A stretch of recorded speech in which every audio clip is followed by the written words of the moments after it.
for a lovely hike and did it behind a waterfall our first day there." She clamps a hand over her mouth before she can say any more, and I squeal. "Good for you, girl. Someday I'm gonna find my own tall, dark, and handsome, and you better believe we're not going to see a damn thing beyond our hotel room walls on our honeymoon." Cassidy laughs, but Nora just sighs. "And I'll be here at the library reading picture books to other people's kids and slowly becoming an old spinster." "No, you won't," Cassidy says. "You just have to wait for the right guy to come along." "He's sure taking his sweet time," Nora says. She's 2 years older than Cassidy and a year older than my 24 years, and sometimes I think that fact eats at her. That her kid sister basically just lucked into meeting the love of her life while Nora is still waiting. "It'll happen when it's meant to," I say, and I believe that with my whole heart. My own life hasn't been easy, far from it, and I've never been lucky in love, but things always seem to work out in the end.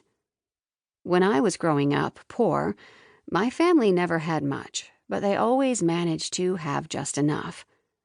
And when both of my parents died when I was just 15 years old, Nora and Cassidy's parents took me in and treated me as their own. So, I've got to believe that when the time is right, love will find me, and the same will be true for Nora.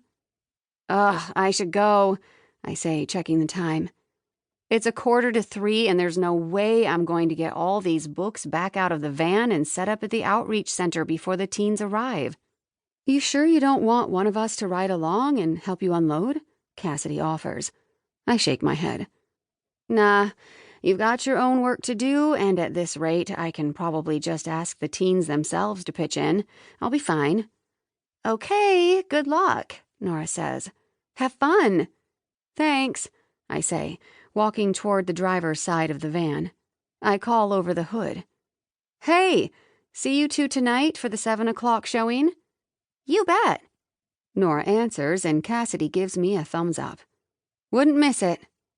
Golden Creek is having its annual street festival starting tonight, and the three of us made plans to make it a girls' night out, starting with a screening of a classic movie that has become a bit of a tradition at the town's one-screen theater.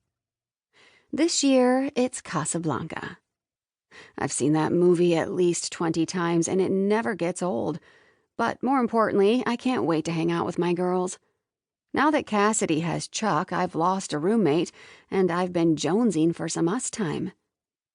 I hop in the van and drive over to the outreach center, which is an unassuming cinder block building within walking distance of all of the public schools.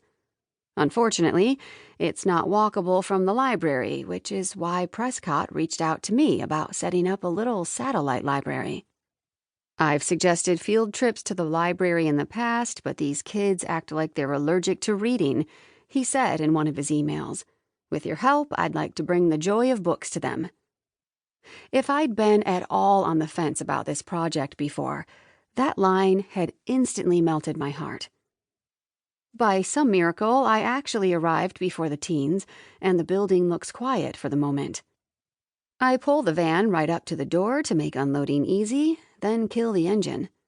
I get out and go around back, opening the van door and picking up the first box of books. "You must be Brooklyn," a deep, velvety voice says from the other side of the van door. "Can I help you with those?" "Sure," I say, turning around. And I damn near drop 20 pounds of books on both our toes. Standing right in front of me, arms out to take the box, is tall, dark, and handsome incarnate. His dark, nearly black hair is slicked back on top and faded meticulously on the sides. He's wearing black-framed glasses that make nerdy little me quiver a bit. And is that a hint of a tattoo I see peeking out of the bottom of his tight-fitting t-shirt? As they say in Casablanca, I think this is the beginning of a beautiful friendship. "Prescott?" I ask, my belly still quivering. "At your service," he says, and takes the box out of my